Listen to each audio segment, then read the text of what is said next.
गुरुर्ब्रह्मा गुरुर्विष्णुः गुरुर्देवो महेश्वरः गुरुः साक्षात् परब्रह्म तस्मै श्री गुरवे नमः तस्मै श्री गुरवे नमः तस्मै श्री गुरवे नमः।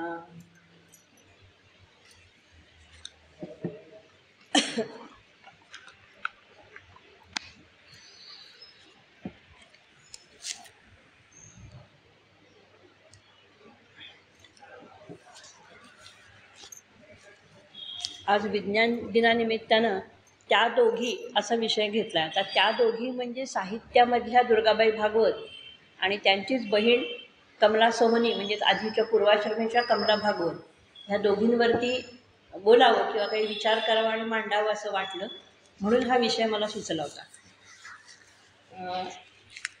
हा अत्तनपूर्वी श्लोक म्हटला, त्याच्यात तीनदा गुरवे नमः असं का म्हणतात असं मी एका प्रश्न विचारला होता एका मोठ्या व्यक्तीला. त्यांनी दिलेलं उत्तर एका मिनिटात सांगते की म्हणजे तीनदा का म्हणायचं तस्मै श्री गुरवे नमः. तर आपल्या ठिकाणी असणारे म्हणजे संसारात असणारे अधिदैविक, अधिभौतिक आणि आध्यात्मिक असे ताप दासबोधामध्ये वर्णन केले किंवा अनेक ठिकाणी सद्ग्रंथातनं पण आहेत. म्हणजे मला पडलेला प्रश्न होता की जाणकार व्यक्ती असे का तीनदा का म्हणतात, तीनदा म्हणण्याचं कारण काय. तर ते म्हणाले की त्यांना ते खऱ्या अर्थाने मनापासून वंदन असतं आणि हे तिन्ही तापांची तीव्रता कमी व्हावी म्हणून त्या गुरुरूपी संकल्पनेला तीनदा आपण वंदन करतो. त्या दोघींमध्ये बोलताना म्हणजे दोघींच्याही समान धागा कुठला आहे तर दोघी अत्यंत सुसंपन्न, सुशिक्षित नव्हे उच्च शिक्षित घरामध्ये जन्माला आल्या. दुर्गाबाईंचे आणि कमलाबाईंचे आजोबा हे लोकमान्य टिळक आणि आगरकर यांचे समकालीन होते. दोघंही एकत्रित शिकलेले होते आणि अतिशय हुशार म्हणजे प्रखर बुद्धिमत्ता त्या तिघांच्या मध्ये वादही व्हायचे. पण वादे वादे जायते तत्वबोधा असं त्यांच्यामध्ये व्हायचं. आगरकरांना गमतीने एकदा हे म्हणाले पण होते भागवत म्हणजे कमलाबाईंचे आणि यांचे आजोबा की बघा तुमचा हेतू चांगला आहे, राजकारणातला, समाजकारणातला, स्वातंत्र्य चळवळीतला हेतू चांगला आहे, पण तुम्ही दोघंही गेंड्यासारखे भांडखोर आहात, तुमच्या दोघांमध्ये वाद होईल असं सहजपणे ते एकत्रित खेळ म्हणत असताना ते म्हटले पण होते त्यांना. आणि आपलं जिथे तात्विक वाद सारखा होतो तर त्या वादातनं आपलं काम नीट होणार नाही म्हणून त्याने त्यांची संगत सोडून दिली असंही दुर्गाबाईंनी लिहिलं होतं. पण ते म्हणले म्हणून ते खल करत बसले नाहीत, भांडत बसले नाहीत. आपलं जिथे पटत नाही, काम चांगलं करतायत पण आपले वाद होतात, तर कशाला आपण काम करायचं त्यांच्याबरोबर, आपण वेगळ्या पद्धतीने काम करू. असा एक किस्सा त्यांनी मनापासून सांगितला होता. 3 पुस्तकांची नावं मी सांगते तुम्हाला आणि नंतरही सांगते, मी नंतर येतील त्यांना पण ते वाचलं कधी तर. एक प्रतिभा रानडे म्हणून लेखिका आहेत, त्यांनी ऐस पैस गप्पा म्हणून दुर्गाबाईंची मुलाखत, प्रदीर्घ मुलाखत घेतली होती. वय वर्ष 80 यावर्षी त्यांनी दुर्गाबाईंची मुलाखत घेतली होती आणि 3.5 ते 4 तास असं 15 दिवस रोज मुलाखत त्या घेत होत्या. आणि मग त्याचं पुस्तक संकलन झालेलं आहे, त्या राजहंस प्रकाशनने काढलेलं अप्रतिम पुस्तक आहे त्यांच्यावरती लिहिलेलं. आणि त्याच्यामध्ये त्या 1.5 तास कमलाबाई सोहनींवर बोलल्या होत्या. मग वाचून इतकं मजा वाटली की इतकीही म्हणजे कमलाबाई हा त्यांचा मनाचा हळवा कोपराच होता की कमूताई म्हणायच्या. खरं म्हणजे किती म्हणजे पूर्वीच्या काळी 1-1.5 वर्षाने पाळणा हलायचा, तसं ह्या कमला सोहनी त्यांच्यापेक्षा मोठ्या होत्या. मोठ्या म्हणजे किती मोठ्या, तर त्यांचा जन्म 18 जुलै 1811 आणि मृत्यू 8 सप्टेंबर 1997 आणि यांचा दुर्गाबाईंचा जन्म 11 फेब्रुवारी 1910 आणि 7 मे 2002ला त्यांच्यानंतर 5-1 वर्षाने दुर्गाबाई पण गेल्या. म्हणजे आपली मोठी बहीण गेल्यानंतर त्या खूप मनाने खचल्या की अरे आपला आधार गेला. म्हणजे खचल्या म्हणजे त्या दुःख उगाळत बसले नाही. पण कमला ही माझी मनाचा हळवा कोपरा आहे आणि ती अत्यंत बुद्धिमान आहे आणि सगळं काम तिने समाजासाठी केलेलं आहे, तळागाळातली व्यक्ती समोर धरून केलेलं आहे. आता आपण पुढे बघूच दोघींचं काम पण. तर अशा पद्धतीनं एक धागा काय तर आयुष्यभर ज्ञानसाधना ह्या दोघींनीही सोडलेली नाही, कायम ज्ञानसाधना केलेली आहे. म्हणजे मी करते आहे त्याचा गर्व आहे असंही कधी जाणवलं नाही किंवा जाणवून दिलं नाही त्यांनी. पण मला जे पटतं आहे, माझ्या बुद्धीला जे पटतं आहे ते मी लोकांच्या समोर मांडणार आणि त्याला मी घाबरणार नाही, असा दोघींचाही बाणा होता. महात्मा गांधींबद्दल पण दोघींनाही मनापासून आदर होता. पण एक गोष्ट सांगते की त्यांच्या बाबतीमध्ये म्हणजे भरपूर वाचन, म्हणजे कोशांचं काम केलेलं आहे गवी केतकरांच्या मोठ्या भावानी श्रीधर व्यंकटेश केतकरांनी. तर त्या कोशाच्या संदर्भामध्ये त्या कोशकार केतकरांचा गुजरातीवरती पण प्रचंड अभ्यास होता आणि मराठीवरती पण प्रचंड अभ्यास होता. मग तेव्हा त्यांना असं वाटलं की आपण गुजरातीमध्ये पण हे कोश करावेत ना.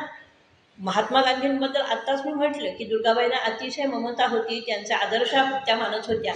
पण त्या म्हणल्या की ममता असू दे, आदर्श असू दे, पण जे मोठ्या व्यक्तीचं सुद्धा चुकेल ते आपण होयबा म्हणून का म्हणायचं.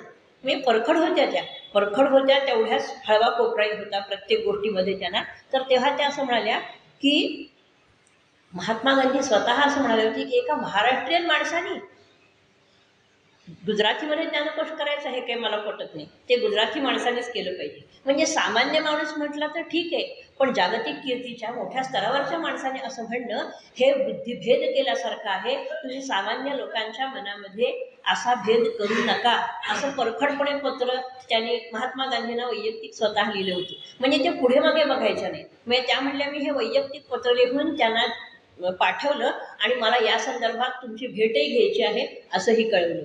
म्हणजे जे चुकेल ते सांगायला पण त्या पुढे मागे बघत नसत. आपल्याला सगळ्यांना माहिती आहे की आणीबाणीच्या वेळेला त्यांचा दुर्गावतार कसा कडाडला होता आणि इंदिरा गांधींच्या बाबतीमध्ये त्यांनी पु ल देशपांड्यांनी कसा उठवला होता, संपूर्ण समाज ढवळून काढला होता. त्याच इंदिरा गांधींच्या बाबतीमध्ये त्या म्हणतात की हे सगळं मी त्यांना माफ केलं. का माफ केलं म्हणजे मी त्यांची बाजू नाही उचलून धरली, त्या चुकल्या आहेत ते चुकल्याच आहेत. पण निसर्गाबद्दल जे प्रेम त्यांच्या मनामध्ये होतं इंदिरा गांधींच्या, आणि टॉल्स्टॉयची कविता वाचून त्या म्हणाल्या की प्रत्येकाने झाडं जपली पाहिजेत. तर त्या म्हणल्या तुमच्या सगळ्या चुका आता मला माफ, की तुम्ही निसर्गाबद्दल एवढं प्रेम व्यक्त करता आहात आणि लोकांना सांगता आहात, तुम्ही स्वतः तसं जगता आहात, त्यामुळे तुमच्या सगळ्या चुका माफ, असं पत्र त्यांनी स्वतः इंदिरा गांधींना लिहिलं होतं. हे त्यांच्या मुलाखतीत त्यांनी प्रतिभा रागडनं सांगितलं होतं.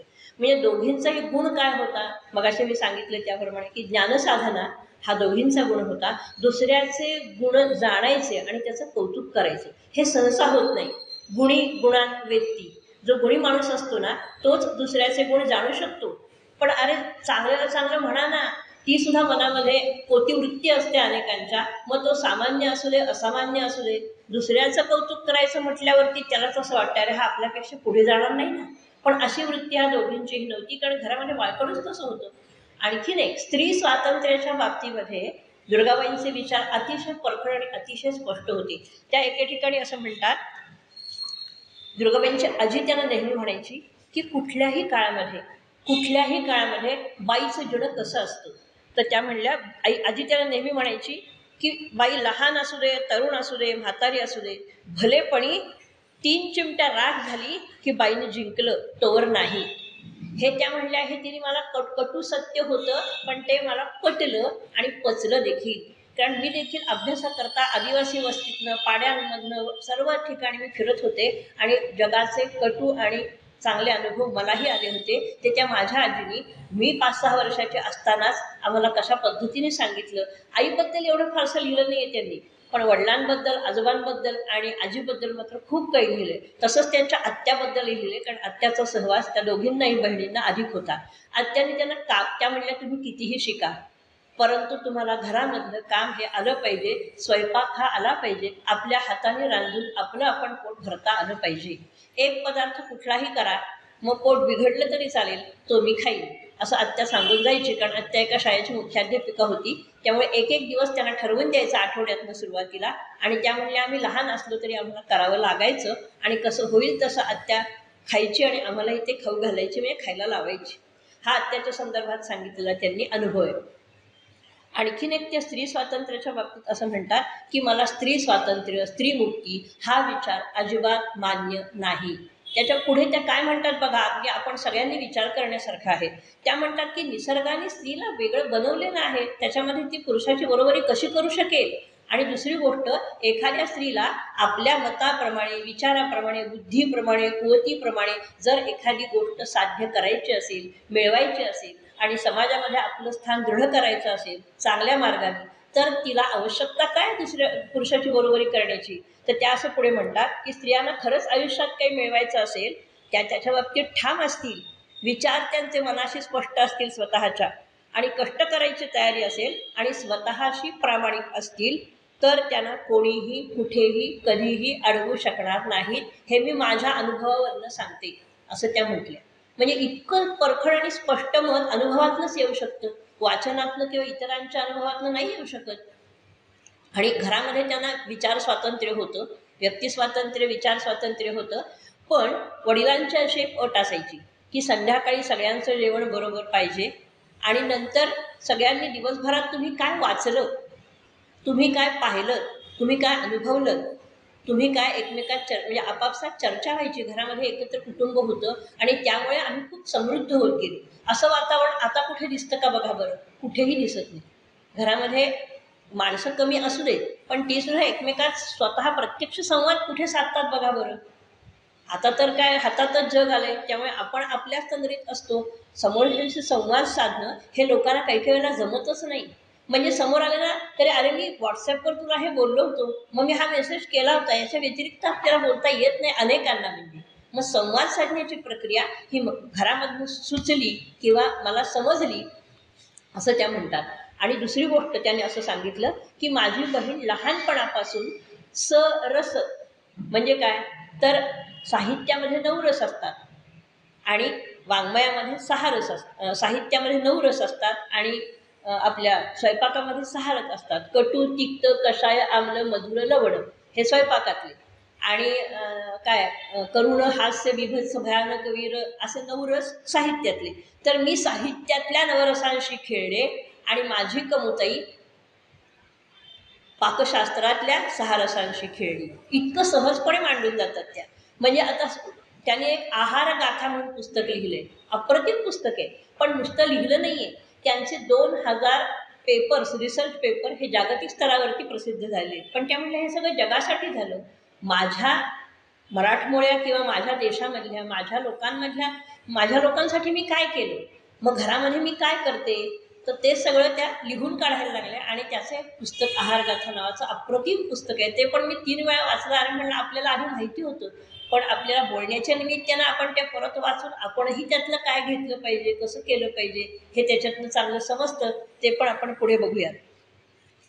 आता त्यांना एक प्रश्न असा विचारला होता की आता तुमचं 80 वर्षाच्या असताना मुलाखत घेतली होती हे तुम्हाला मी म्हटलं, तर प्रतिभाताईंनी त्यांना असा प्रश्न विचारला की अहो तुम्ही अजूनही लिखाण करता, अजूनही 5 ते 6 तास लिखाण करता, तुम्ही थकत नाही का हो?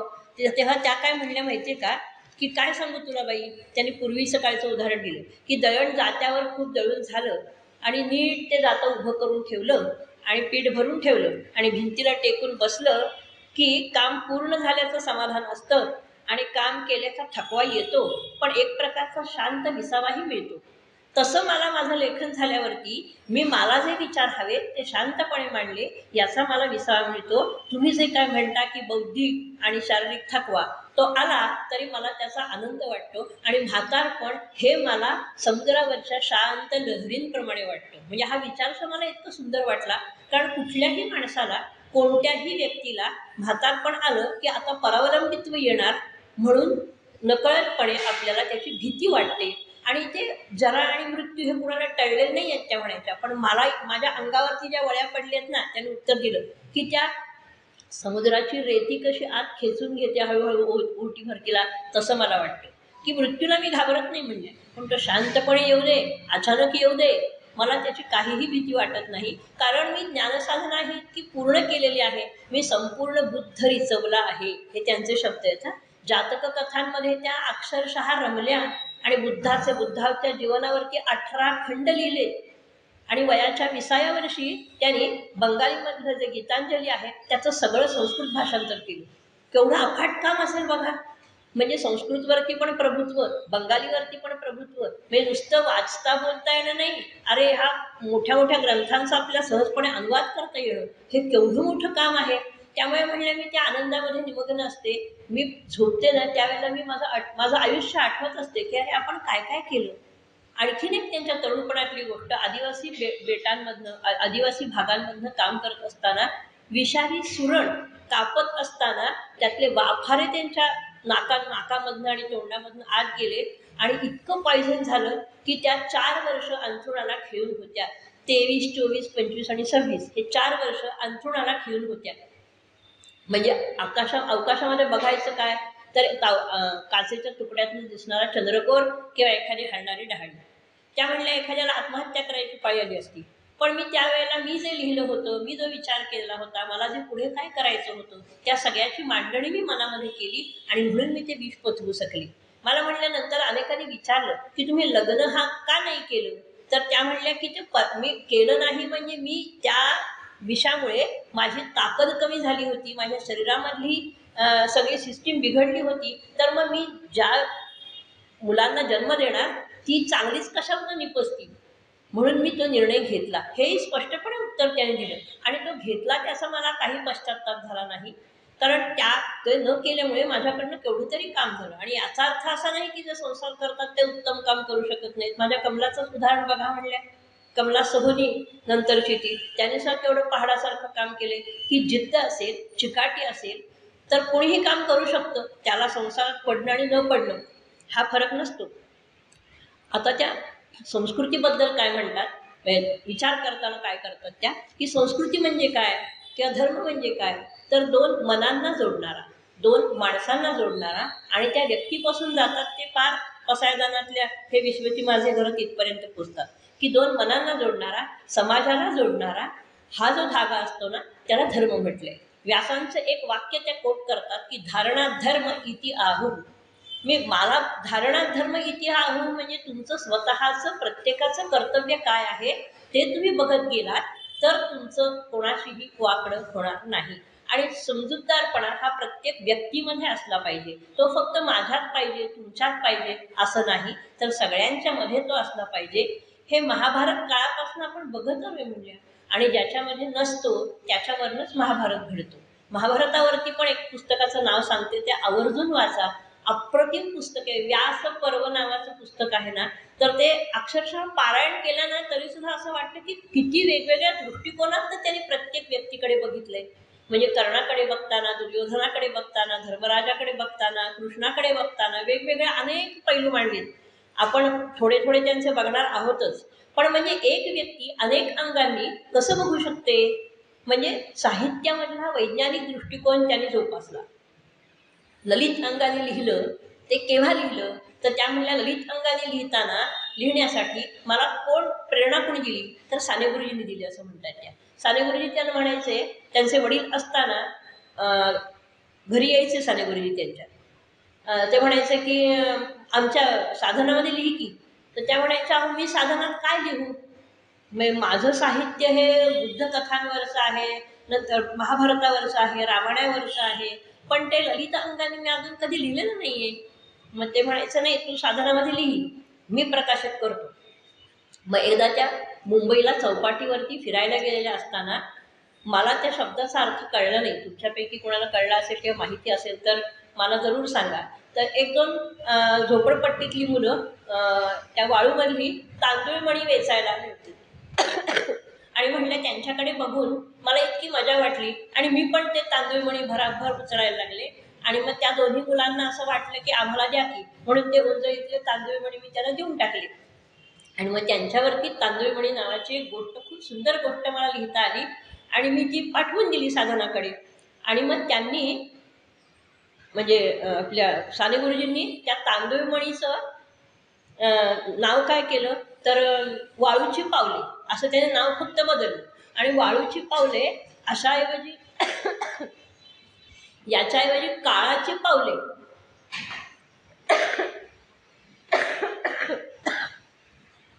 काळाची पावले असं त्यांच्याकडनं नाव लिहिलं गेलं. आणि त्यांचं पत्र आलं.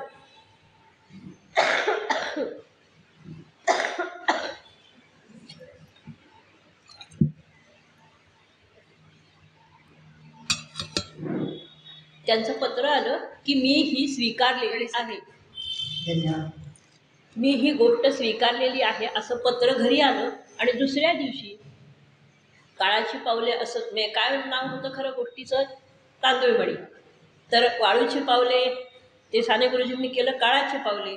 आणि दुसऱ्या दिवशी विषप्रयोग होऊन विषप्रयोग म्हणजे त्यांनीच विष घेऊन आत्महत्या केल्याचं मला धक्का बसला. म्हणजे हे मला माहीत नव्हतं. त्यांचे लेख वाचेपर्यंत ही गोष्ट मला माहीत नव्हती की ललित लेखनाला त्यांनीच मला प्रोत्साहित केलं. आणि अशा पद्धतीने तेच गेले. आणि नंतर ते ऋतुचक्र नावाचं एक फार सुंदर, म्हणजे सगळे जे आपले ऋतू आहेत त्याच्यावर ऋतुचक्र नावाचं अप्रतिम पुस्तक लिहिलंय. आणि ते सुरुवातीला साधनामध्ये क्रमशः प्रकाशित झालं आणि नंतर त्याच्या 28 आवृत्त्या निघाल्या. त्या पुस्तकाच्याही निघाल्या, पैशच्याही निघाल्या. आणि आत्ता मी तुम्हाला नाव सांगितलं ते पुस्तक व्यास करून त्याच्याही आत्ता 19 साली पण नवीन आवृत्ती निघाली. कारण मधल्या सगळ्या त्यांनी गाळल्या की किती लिहित बसायचं, म्हणून नवीन आवृत्ती 19 साली निघाली. तर त्याचंही लेखन सगळं क्रमशः अगोदर ह्याच्यामध्ये झालं होतं साधनामध्ये. पण म्हणजे त्या म्हणल्या हा योगायोग म्हणायचा का काय म्हणायचं. मी ज्यांनी मला प्रवृत्त केलं तोच अचानकपणे असा निघून गेला आणि अशा पद्धतीने जावा याचा मला खूप धक्का बसला होता. म्हणजे काय दैवाच्या मनामध्ये काय असतं हेच मला काही कळलं नाही, असं तेव्हा त्या म्हणल्या होत्या. महाभारत आणि रामायण याच्याबद्दल त्या बोलताना असं म्हणतात की संपूर्ण जगामध्ये रामायण आणि महाभारत याच्यावरती भाषा कुठलीही असो, जास्तीत जास्त इंग्लिशमध्ये इंग्लिश लेखकांनी याच्यावरती अपरंपार लेखन केलेलं आहे. आणि ते महाकाव्य का आहे, महाकाव्याचे काही निकष असतात. महाकाव्याचे काही निकष असतात, त्याच्यामध्ये 9 रस असावे लागतात, ते तर आहेतच. पण महाभारत हे आपल्याला अधिक जवळचं वाटतं कारण त्याची पर्व आहेत बघा. अनुशासन पर्व आहे, नंतर भीष्म पर्व आहे. ते प्रत्येक पर्व वाचत असताना आपल्याला ते जवळचं वाटतं. आपल्याला एखादी व्यक्ती आठवते, आपण अनुभवलेली, काही काही वेळेला आपल्या संदर्भात अनुभव आलेली व्यक्तीसुद्धा आपल्याला आठवते. ज्या वेळेला ही माध्यमं नव्हती, कीर्तन जेव्हा जागृत होतं, अनेक ठिकाणी होत होतं, त्यावेळेला कीर्तन ऐकल्यानंतर मला सुद्धा आठवते माझ्या वडिलांची आई कीर्तन ऐकून आली की घरामध्ये गोष्ट सांगायची आणि इतक्या रंगवून सांगायच्या आणि मग म्हणायच्या दुर्योधनासारखं असं वागू नका बरं का, असं पटकन. ते संस्कार नकळतपणे होत राहायचे. तर त्या प्रवाहित संस्कृती जी आहे, वाहती संस्कृती जी आहे, ती आपल्याला रामायण आणि महाभारताने दिली. आणि त्यांनी महाभारतावरती स्वतः दुर्गाबाई म्हणल्या मी 5000 पानं स्वतःच्या शब्दामध्ये लिहून काढली. आणि नंतर ती मला काही कालांतराने मध्ये 5 वर्ष गेल्यावर असं वाटलं नाही आपण अधिक चांगला विचार करू शकलो असतो. म्हणजे बघा काय केवढा गहन विचार आहे बघा ना. जसं मी मगाशी म्हटलं ना, गीतांजलीचं संस्कृतमध्ये भाषांतर केलं आणि नंतर फाडून टाकलं.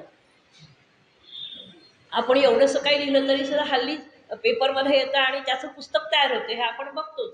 पण एवढ्या ताकदीची लोक असताना की ते नाही, ते अधिक कसदार व्हायला पाहिजे, लोकांपर्यंत जाण्यासाठी अधिक उत्तम व्हायला पाहिजे, म्हणून केवढं अथक प्रयत्न असतो.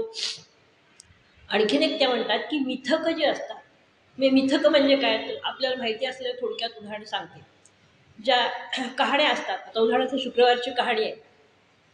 शुक्रवारच्या कहाणीतनं त्या म्हणतात संदेश काय मिळतो, तर अगदी बहीण भावंड असली तरी सुद्धा श्रीमंती आणि गरिबी असली आर्थिकदृष्ट्या तर संकोचल्यासारखं कुणाला होतं, अर्थातच जो गरीब असेल त्याला. आणि मग परिस्थिती पालटल्यानंतर ती सगळे एक एक जेव्हा दागिने ठेवते तेव्हा ती भावाला सांगते ना, तू मला नाही बोलावलं जेवायला आता, ह्याच्यासाठी यांना बोलावलेस तू.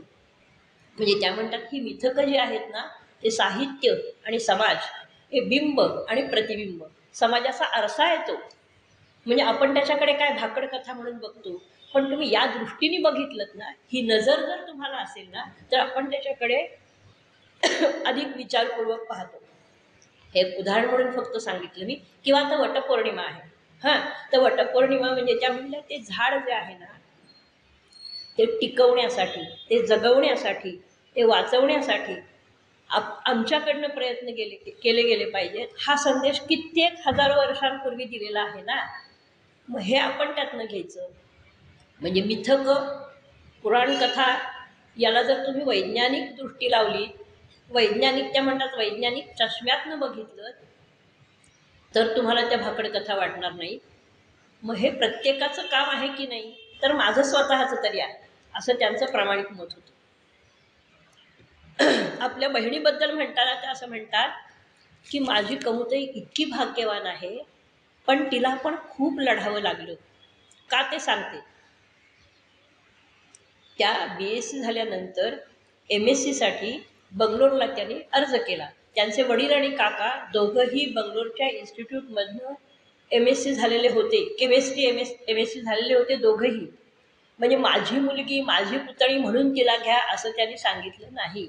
ह्या स्वतः उच्च विद्याविभूषित होत्या, डिस्टिंक्शन होती त्या काळात सुद्धा, आणि म्हणून त्यांनी अर्ज केला. आणि त्याचा अर्ज का नाकारला गेला, तर तू स्त्री आहेस म्हणून तुला इथे प्रवेश देता येणार नाही.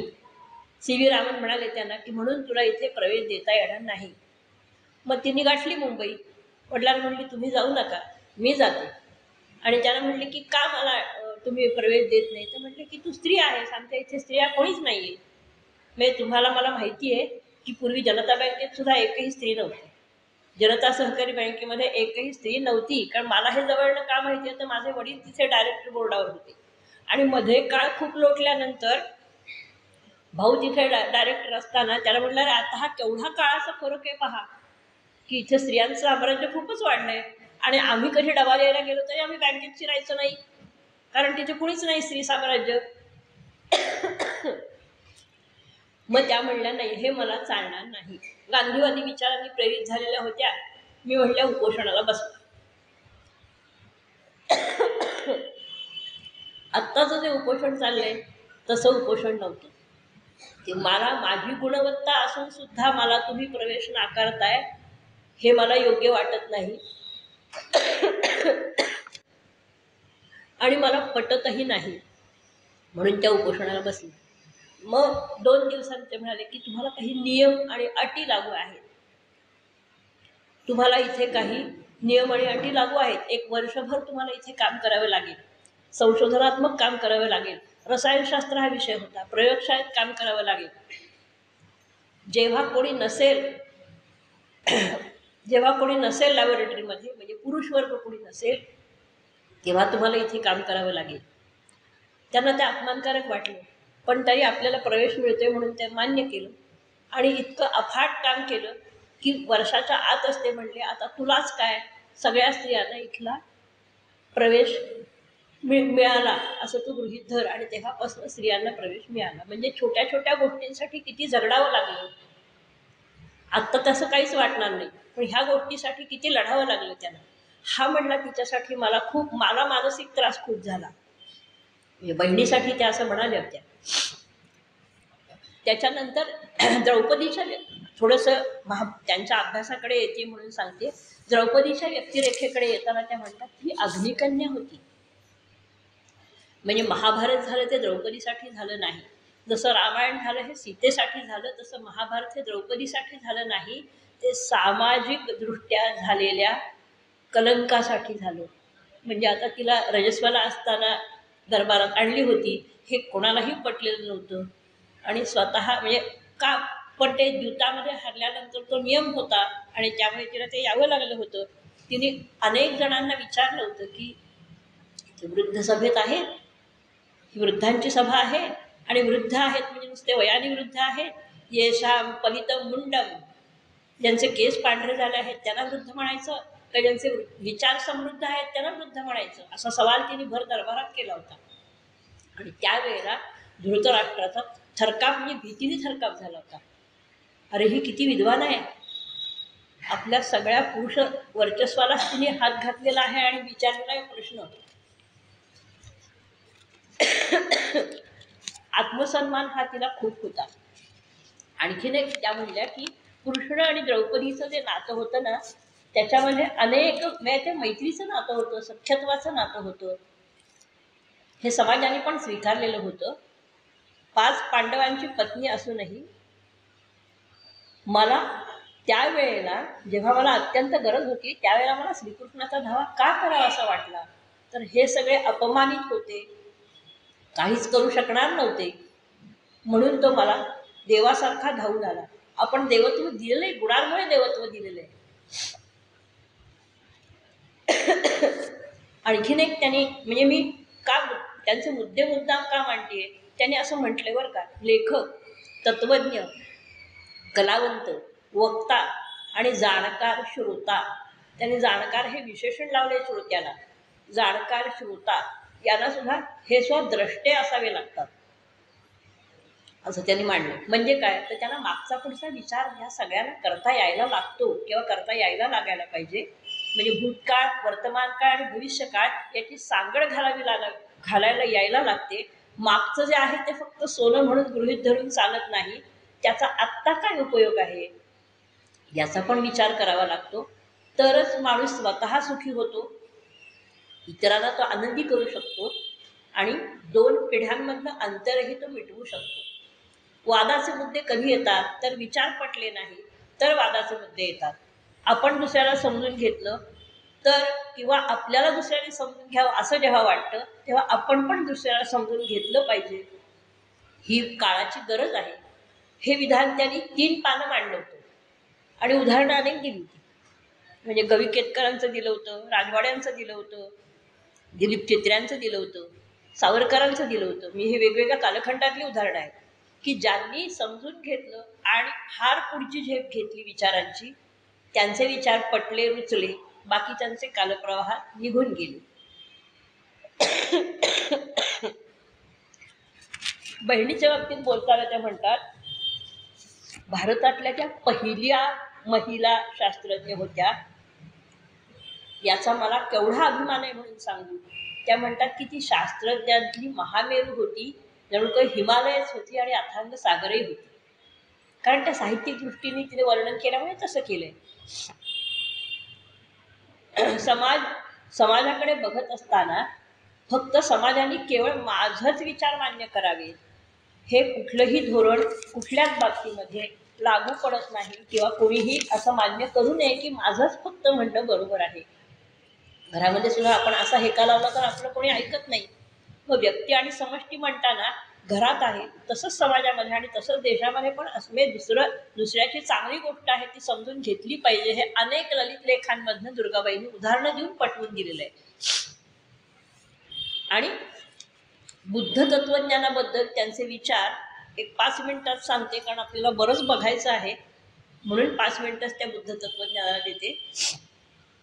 बुद्धांचं योगदान काय आहे ते म्हणतात की आपला जन्म कशासाठी आहे, नंतर काय आहे, मृत्यूनंतर काय होतं, जीवनाचा आपला अर्थ काय, हे सगळं बुद्ध जाणून घेतो अनेक तपश्चर्येनंतर. आणि तो म्हणतो की भुके पोटी कुठलंही तत्वज्ञान कळत नाही. एकदा बुद्धाचा शिष्य एका माणसाला, हिंडणाऱ्या माणसाला बुद्धाचं तत्वज्ञान सांगत असतो आणि तो माणूस काही लक्षच देत नसतो, खाली मान घालून बसलेला असतो. आणि मग ओढत ओढत ओढत बुद्धाकडे देतो, म्हणतो मी तुमचं सांगतोय सगळ्या गोष्टी, तुमचं तत्वज्ञान सांगतो, हा काय ऐकतच नाही.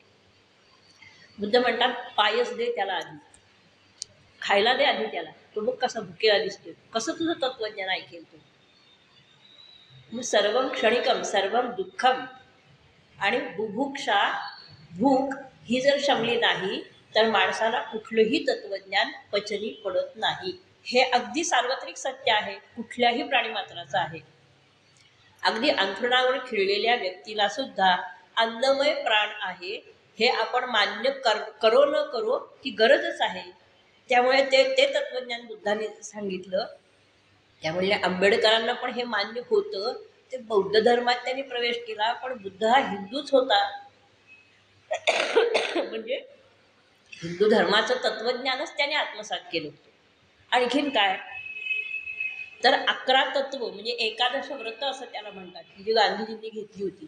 अहिंसा, सत्य, अस्तेय, ब्रह्मचर्य, असंग्रह, शरीरश्रम, अस्वाद, नम्रत्व, भयवर्जन आणि स्वदेशी स्पर्श भावना. ही जी 11 आहे त्याच्यातली 5 बुद्धाने स्वीकारली, त्याला पंचशील तत्व असं म्हणतात.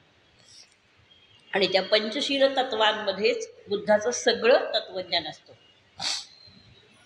लोकमान्य टिळकाने सुद्धा बुद्धाचं तत्वज्ञान सगळं वाचलं आणि त्याच्यावरनं एकच वाक्य त्यांनी प्रस्तावनांची प्रस्तावना नावाचं पुस्तक आहे बरं का. म्हणजे गीतारहस्यला 150 पानांची प्रस्तावना आहे. गीतारहस्य पुस्तकाला 150 पानांची प्रस्तावना आहे.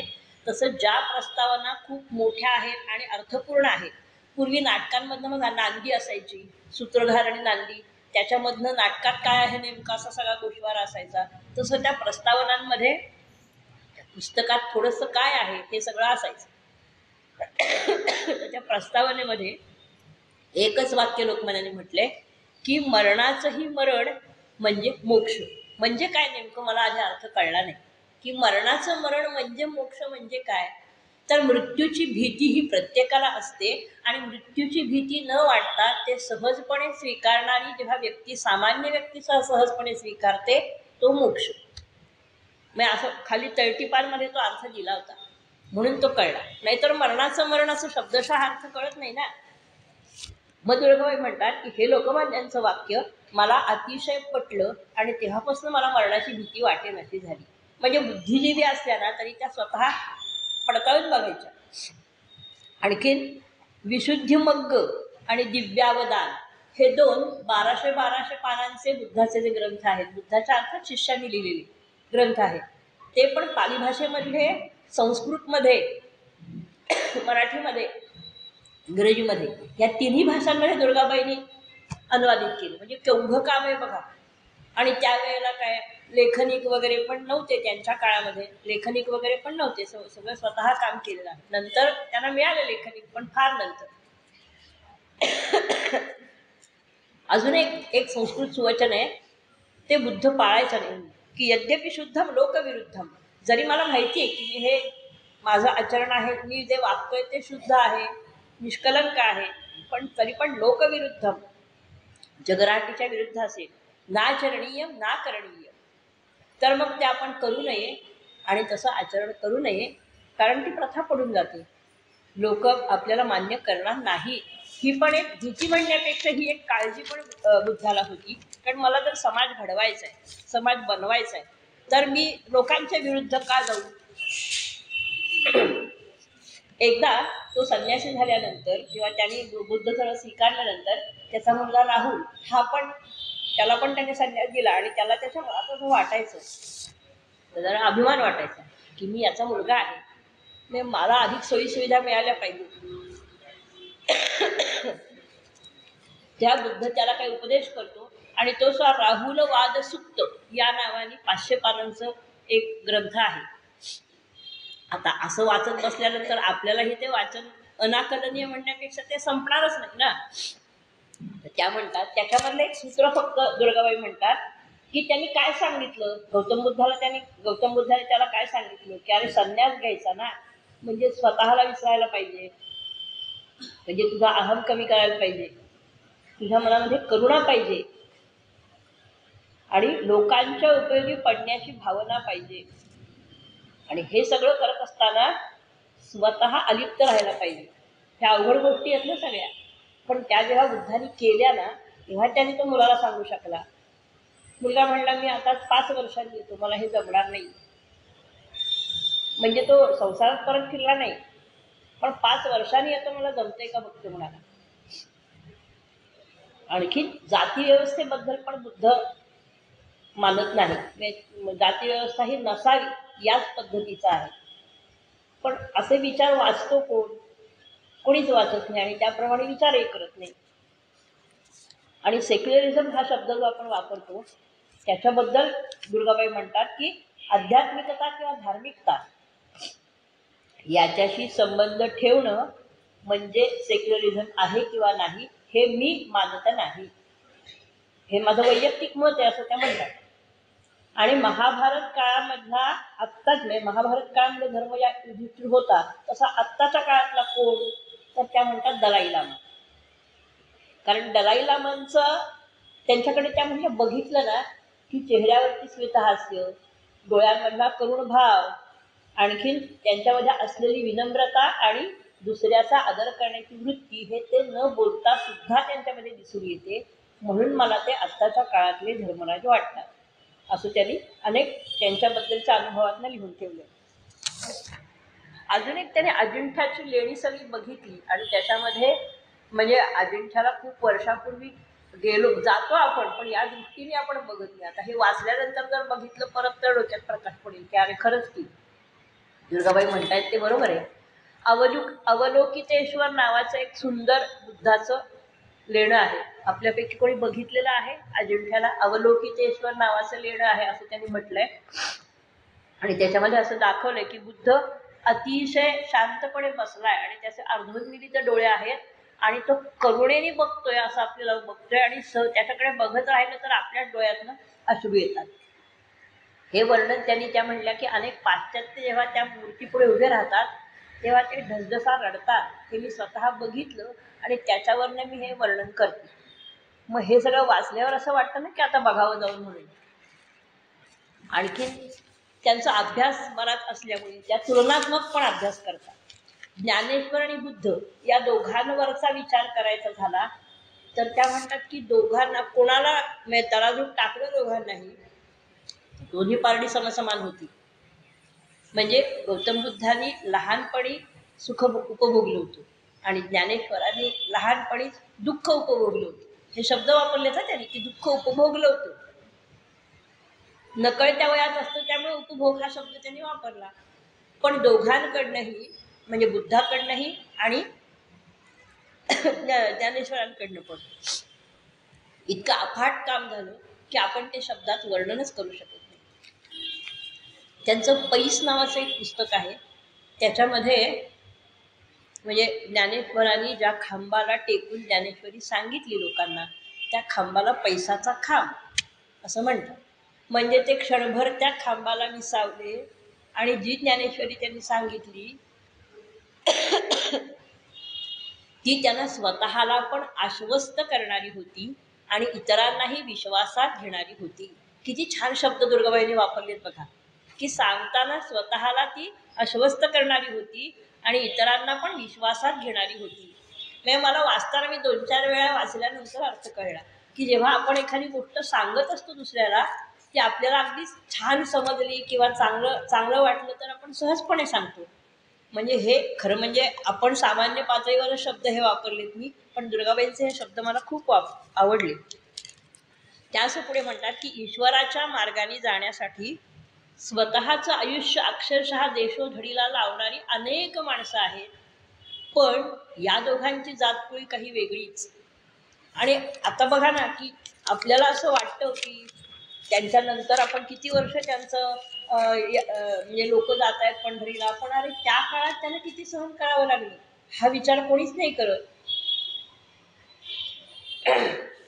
आणखीन एक त्याने असं सांगितले ही गोष्ट त्या जेव्हा आदिवासी जंगलांमधून फिरत होत्या, गोंड जातीच्या लोकांकडे राहत होत्या त्यावेळेला घडलेली गोष्ट त्यांनी सांगितलेली अक्षरशः अंगावर काटा येतो. की दारिद्र्य जे असतं ना तेच माणसाला खरंच बरंच काही शिकवून जातं. म्हणजे आपल्यापैकी तर कोणीच इतक्या दारिद्र्याचा आपण विचार पण करू शकत नाही आपण, कारण ते बघितलेलं पण नाही, अनुभवलेलं तर नाहीच नाही आणि ऐकलेलं पण नाही. त्या असं म्हणतात एका गोंडाने दुसऱ्या गोंडाला मारलं आणि सगळ्या झोपडपट्टीमध्ये आवळी उठली की आता गोंडाला फाशीची शिक्षा होणार आणि म्हणून त्याच्यावरती खटला भरला गेला, फाशीची शिक्षा झाली. जेलरने आदल्या दिवशी विचारलं की शेवटची इच्छा काय रे? त्याने काय सांगावं, त्या गोंड माणसाने काय सांगावं?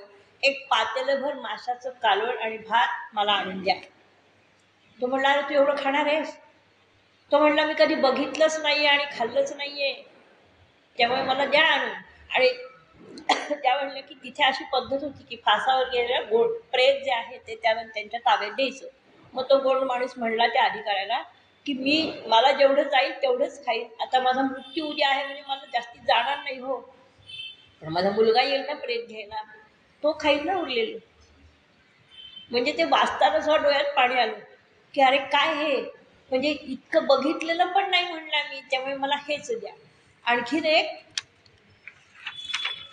एक गोष्ट की तिथे 18 विश्व दारिद्र्य म्हणजे काय कल्पनाच आपण करू शकत नाही. असं त्या म्हणतात की त्या झोपड्यांमधनं राहत असताना माझ्या अंगावरची जी लुगडी होती ना ती मी देऊ केली, पण ती किती लोकांना पुरणार, किती बायांना पुरणार. तिथं काय वारं खूप आणि झोपडीच, तर बाहेर सगळ्या झोपायच्या तर चुलाने पेटवून ठेवायचे आणि त्या पाठ चुलाण्याकडे करून सगळी बाळं बायका पोरं सगळ्या चुलीकडे पाठ करून झोपायचे. सगळ्या वस्तीतल्या बायका पोरांची, पुरुष माणसांच्या पाठी करपलेल्या, म्हणजे असं ऐकून, आणि त्या म्हणतात की हे बघून मला अक्षरशः म्हणजे मला वाईट वाटलं आणि हा अनुभव मी कुठेतरी मांडावा असं वाटलं. आणि जेव्हा जेव्हा मी सांगत गेले तेव्हा तेव्हा मी प्रत्येक वेळेला माझ्या डोळ्यातनं पाणी आलं म्हणल्या. आणि प्रत्येक बाई म्हणायची की तिरिया जन्म मुझे नाही देव. तिरिया म्हणजे बाई, स्त्री, मला बाईचा जन्म नको. म्हणजे असं तळमळून म्हणणं, याच्यामध्ये तिला किती हाल झाले असतील. ठीक आहे, हो बाई पण भरी देवा सिनेमात ठीक आहे, सिरियलमध्ये ठीक आहे, पण माणसाला सिरियलमधलं आयुष्य, चित्रपटातलं आयुष्य आणि घरातलं आयुष्य याच्यामध्ये फरक असतो याची कल्पना तेव्हाही नव्हती, आत्ताही नाही आणि भविष्यातही नसणार. समाजातले काही प्रश्न चित्रपटातनं उत्तम पद्धतीने हाताळत होते, मान्य आहे, पण हे असं सगळं बघितलं ना की असं वाटतं की आपण खूप सुखी आहोत, आपण खूप आनंदात आहोत. आपण जग जेव्हा बघतो ना तेव्हा आपलं विश्व खूप विस्तारतं. आणखीन एक त्या असं म्हणतात की दुर्गाबाईंच्या जगण्यातनं, विचारातनं आणि अनुभवातनं, भाषणातनं एक प्रकारची धार येते त्यांच्या लेखणीला, म्हणजे तलवारच जणू काही. म्हणजे हे दोन अनुभव वाचून ना मी ज्या दिवशी रात्री वाचले ना, मला बराच वेळ झोप नाही आली की अरे हे काय आहे, हे कसं विश्व आहे, म्हणजे हे कसं, म्हणजे लोक कसं जगत कसं असतील. म्हणजे आपण जेव्हा म्हणतो ना की इतका आपला कोट्यावधींचा देश आहे, तर आपण खूप समाधानात, खूप आनंदात आहोत. आपण हे मी म्हटलं ना, आपण बघितलेलं पण नाही, आपण ऐकलेलं पण नाही, आपण वाचलेलं पण नाही, आणि त्या तळटिपेत लिहितात की हा खरा वास्तवातला अनुभव आहे, हे बघून मी पूर्णतः हल्ले. आणखीन एकदा त्या म्हणल्या की खरं म्हणजे मी आणि कमुताई, म्हणजे त्यांची बहीण कमला, आम्ही दोघी स्वयंपाकीणच व्हायचो आहोत, पण चुकून म्हणल्या मी लेखिका झाली. आणि एकच व्यक्ती अनेक गोष्टींमध्ये किती रस घेऊ शकते बघा. त्या उत्तम भरतकाम करायच्या. त्या म्हणायच्या मला 100 प्रकारचे टाके उत्तम पद्धतीने येतात. आणि तेव्हा खादीचं प्रस्थ होतं ना, तेव्हा तेच, तर त्या खादीच्या जाड्या भरड्या कापड्यावर सुद्धा म्हणले मी अनेक प्रकारचे टाके घातलेले आहेत. कुठे एखाद्या आदिवासी बाईला चांगलं येते, शिक तिच्याकडनं. आणि कमुताई तर वेगवेगळ्या प्रकारचे सालींपासून पण भाज्या करायच्या आणि आम्हाला खायला लावायची, म्हणाले की याच्यात यांनी कोलेस्ट्रॉल कमी होईल. म्हणजे पहिली आहार तज्ज्ञ आहे. आत्ता आपण जागरूक व्हॉट्सअपमुळे किंवा टी व्हीमुळे किंवा वर्तमानपत्रामुळे किंवा असं जागरूक होतो, पण पहिली आहार तज्ज्ञ आणि जनमानसापर्यंत हे विचार पोचवणारी पहिली कमलताई आहे. तर थोडक्यात पुढे आपण त्यांच्याकडे बघणार पण आहोत. पूर्वी त्या वेळेला वेदकाळामध्ये पुरोडाश केला जायचा. तर पुरोडाश म्हणजे काय, तर थोडासा फुगीर, हां, पण तो कसा आहे की त्या यज्ञविधीला हवा आहे म्हणून तो पुरुषांनीच करायचा, म्हणजे स्त्रिया करत नसत. आणि मोठ्या प्रमाणामध्ये भाज्या, आमट्या, चटणी, कोशिंबिरी, एक भक्तिलीलामृत म्हणून आहे ना, त्याच्यामध्ये जवळजवळ 1200 पदार्थांची नावं आहेत. भक्ती हरिविजय नाही, भक्तिलीलामृत मध्ये 1200 मी मोजले पदार्थ कुठले कुठले आहेत ते, 1200 पदार्थांची नावं आहेत. आणि त्या म्हणल्या होत्या की त्या करून बघायचेत मला सगळे. म्हणजे केवढी बघा ना, एखाद्या एवढ्या लेखिकेला ते सर्व पदार्थ करून बघण्याची किती दांडगी हौस. आणि मग महाभारत काळी त्या म्हणल्या की भीम हा बल्लवाचार्य होता की नाही, तर पहिलं म्हणजे श्रीखंड हे त्यांनी बनवलं आणि फ्रूट सॅलड हे त्यांनी बनवलं. असं त्याला शिखरिणी म्हणजे शिकरण असं नाव आहे, असं महाभारतातल्या भीष्म पर्वातल्या एका ह्याच्यावरनं. की पर्वसुद्धा खूप छान आहेत बरं का वाचायला. सगळी माझी पण वाचून झाली नाहीये, एक 4-5 वाचलेली आहेत. पण अशा पद्धतीने त्या म्हणतात की त्याला महाभारत काळामध्ये हे आहे मोठ्या प्रमाणामध्ये स्वयंपाकाचा, आणखीन याचा पण आहे. आणखीन एक त्या विचार असं मांडतात की स्वतःच्या पलीकडे जाऊन एखादं काम, म्हणजे स्वतःच्या विचाराच्या आपल्या पोत किती आहे ओळखून एखादं काम धारिष्ट्याने करायला आपल्याला कुणी शिकवलं, आपल्याला म्हणजे त्या काळातले 1940चा काळ लक्षात घ्या, कुणी शिकवलं असेल तर त्याचं सगळं श्रेय त्या महात्मा गांधींच्या दांडी यात्रेला देतात. की त्यांच्यामुळे सर्वसामान्य माणूस आणि स्त्री हे देखील चांगल्या कामासाठी रस्त्यावरती उतरले, हे एवढं श्रेय देतात.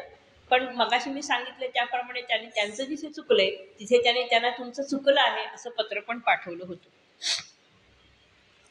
आणखीन एक त्यांच्या बहिणीबद्दलचा अनुभव त्या सांगतात की ती शास्त्रज्ञ होती, पण ती कुठली गोष्ट अनुभवातनं पडताळून बघायची सवय तिला जरी असली तरी हिमालयात फिरण्याचं वेळ तिला आणि तिच्या पतीला म्हणजे सोहनींना होतो. ते विमा एजंट आणि गणिततज्ञ होते. कमलाताईंचे मिस्टर हे विमा एजंट आणि गणिततज्ञ होते. तर ते नेहमी वर्षातनं एकदा किंवा 2 वर्षातनं एकदा हिमालयात जायचे. हिमालयांमध्ये गेल्यानंतर तिथल्या काही गुहा, काही आणखीन आतल्या भागांमधनं फिरायचे. तर तिथे काही गूढ अनुभव आल्यानंतर हे फालतू आहे असं अशा पद्धतीचं तिची रचना किंवा मनोधर्म नसायचा. एकदा काय झालं, त्या म्हणल्या एका गुहेमधनं ते दोघंही बाहेर येत असताना एक संन्यासी आला आणि ते म्हणल्या की मूठ उघड. कमलाताईंनी मूठ उघडली आणि कापूर जळावा तसा तिच्या हातावरती एकदम पेट घेतला आणि तिला काही चटका बसला नाही. ती विचार करायला लागली. परत मूठ बंद करू का असं विचारलं. अभी कुछ नहीं होगा त्याने सांगितलं. मग ते थोतांड आहे असं ती मान्य म्हणजे म्हटली नाही ती, पण ती म्हणली याच्या पाठीमागे काहीतरी शास्त्र असेल, ते शोधून आपण काढलं पाहिजे. त्याच्यासाठी आपल्याला पुनःप्रत्ययाचा अनुभव मिळाला पाहिजे. याच्यावरती तिने मी चर्चा केली होती आणि त्यांनी तो अनुभव सांगितला होता. आणखीन एक पुढची गोष्ट जी आहे की म्हणजे आपल्या कर्व्यांचा जो पुतळा आहे त्यांचे चिरंजीव रघुनाथ धोंडो कर्वे, नंतर महात्मा गांधी आणि डॉक्टर केतकर यांनी त्या काळामध्ये संतती नियमाचे जे विचार मांडले ते अत्यंत समाजाला न पचणारे, न पेलणारे असे होते. पण तरीही त्यांचं धारिष्ट्य त्यांनी कमी केलं, म्हणजे उणं होऊ दिलं नाही आणि आपल्या पद्धतीने ते स्वतःपासून सुरुवात करून त्याने ते नेटायला लावलं. आणि त्याच्यासाठी कमलताईंनी त्यांना म्हणले की हे तुमचं काम काळाच्या खूप पुढचं आहे. मगाशी मी जसं म्हटलं की शास्त्रज्ञ, लेखक, कुठलीही व्यक्ती ही द्रष्टा असायला पाहिजे. द्रष्टा म्हणजे आपण साधारणपणे आपण ज्या वयाचे आहोत त्याच्या पुढे आपण 75 वर्ष जाऊन विचार करू शकतो का, हे जमत नाही. हे कुणालाही जमत नाही. पण हे जमवण्याची ताकद ही विचारातनं, वाचनातनं, अभ्यासातनं येते आणि ती कमलनी नक्की मिळवली होती असं त्या परत म्हणतात. एक फक्त त्यांच्याबद्दलचा अनुभव सांगते आणि मग आपण कमलताईंकडे येऊया. 1956 साली दुर्गाबाईंना तमाशा परिषदेच्या त्या अध्यक्ष झाल्या होत्या आणि गोखले इन्स्टिट्यूट आपल्या पुण्यामध्ये आहे ती सगळ्यांना माहिती आहे. तर त्यांच्या तमासगीरांच्या जीवनावरचा संशोधन प्रकल्प त्यांना करायला सांगितला होता.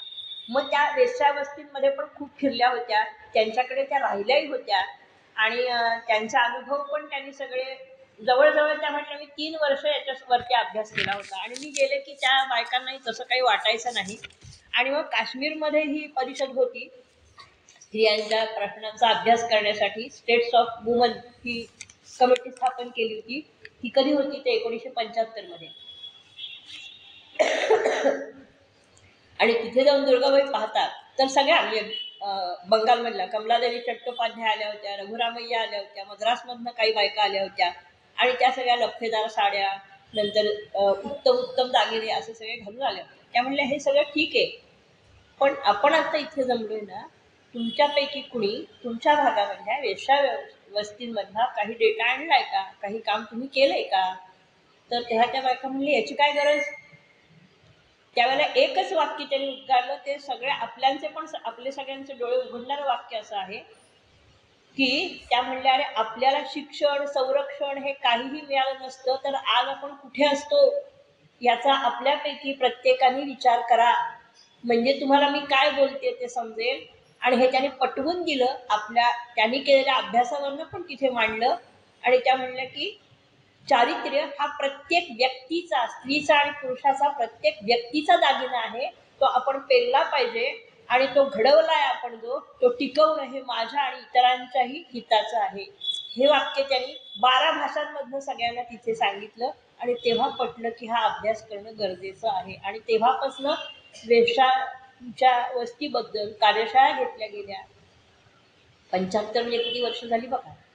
मग इथे सुद्धा त्या म्हणल्या मला कमलताईचं सहकार्य मिळालं की कशा पद्धतीने तू काम केलं तर हे तुला जमू शकेल. खरं म्हणजे वेळ झालेली आहे, पण आजच्या प्रसंगानुसार त्यांच्याबद्दल पण सांगणं गरजेचं आहेच ना.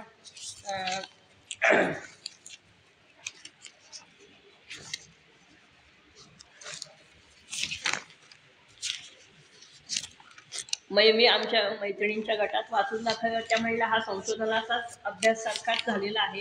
म्हणलं मला अभ्यास करताना मजा वाटते म्हणून केलेला आहे. तर यांच्याबद्दल दाखवते मी, जाता जाता सांगते आणि शेवटच करते. त्या दोघी विदुषी साक्षात, दुर्गा साहित्यात रमणारी, जातक कथा शोधणारी, कमला विज्ञानात रमणारी, आहारगाथा मांडणारी. कमला विज्ञानात रमणारी, आहारगाथा मांडणारी म्हणजे आहारगाथा हे पुस्तक लिहिलंय त्यांनी म्हणून आहारगाथा असं म्हटलं. समाज जीवनात रस आहे, संशोधनाचा ध्यास आहे, विद्वत्ता उपजतच आहे, अभ्यासाची जोड आहे. हे दोघींमध्येही गुण होते. ऐस पैस गप्पांमध्ये वयाच्या उतरंडीवरही शरीर थकूनही मन ताजे, मन सदा उत्साही माझे. पहिली वैद्यक आनंदीबाई जशी पहिल्या वैद्यक होत्या, पहिली वैद्यक आनंदीबाई, पहिली पंतप्रधान इंदिराबाई, पहिली संशोधक कमलाबाई, यथार्थ जीवन बाईबाई. ह्या सगळ्या बाईबाई म्हणजे खऱ्या अर्थाने यथार्थ आहे यांचं जीवन म्हणून बाईबाई म्हणते.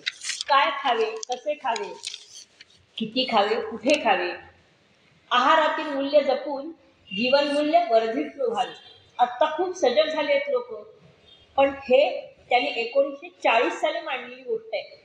काय खावे, कसे खावे, कमलाबाईंनी काय खावे, कसे खावे, किती खावे, कुठे खावे, आहारातील मूल्य जपून जीवन मूल्य वर्धिष्णू व्हावे. अन्नमय प्राण जाणा, सकस पूरक प्रेरक जाणा, फळ फळावळ निरा देखी, तळागाळात सहजी पोचवा. हे निरेचं जे त्यांनी काम केलंय ना, त्याची तत्कालीन राष्ट्रपतींनी पण हे घेतली होती, दखल घेतली होती आणि त्यांना सत्कार केला गेला. आणि त्या सत्काराला 1900 मला नेमकं साल आठवत नाही, त्या गेलेल्या असताना त्यानंतर बोलत असताना स्टेजवरच कोसळल्या. त्यांना ब्रेन स्ट्रोक आला आणि पॅरालिसिस होऊन त्या तत्काळ नाही गेल्या, 15 दिवस होत्या दवाखान्यामध्ये. पण म्हणजे कसं आहे की कार्यरत असतानाच त्या गेल्या असं म्हणायला हरकत नाही. सरळ स्वयंपाकघर रुचीर रांधणार, भोजनातून आनंद होणार, आबाल वृद्धांना हितकर ठरणार, टाकाऊ असे काहीच नसते, फळे भाज्या साले बिया सर्वांचा योग्य वापर करा आणि जीवन अर्थपूर्ण बनवा. दुर्गाबाईंचा बाजच न्यारा, विचार वाचन मनन चिंतन, लेखन संशोधन सत्यकथन, आस ध्यास लिखाणाचा, जीवनानंद लुटण्याचा. आयुष्य ही एक साधनाच ठरली. दोघींच्या बाबतीतही म्हणायला पाहिजे की आयुष्य ही एक साधनाच ठरली. तपेच्या तपे झोकून दिली. 12 वर्ष म्हणजे एक तप असतो, याने तर काय आयुष्यभरच केलं. आणि 80 वर्षांचं वय दोघींचंही होतच. दोघी बहिणी कृतार्थ जगल्या, आपल्या क्षेत्रात अव्वल ठरल्या. कालच मराठी भाषा दिवस झाला, त्यातील मेरुमणी जणू दुर्गा. आज विज्ञान दिन साजरा, कमलाला यथार्थतेने स्मरूया, कमलाला यथार्थतेने स्मरूया. खरं म्हणजे दोघींना न्याय मला देता आला नाही. दुर्गाबाईंच्या बद्दलचं सुद्धा कमी सांगितलं गेलं, पण असं आहे की वेळाची पण मर्यादा आपण पाळायला पाहिजे. परत कधीतरी कमलाबाईंवरती आपण नक्की सांगू. पण जेवढं वाचन मला करावंसं वाटलं होतं आणि तुमच्या पुढे मांडावंसं वाटलं होतं, त्याच्यातलं थोडंफार तरी मांडू शकले.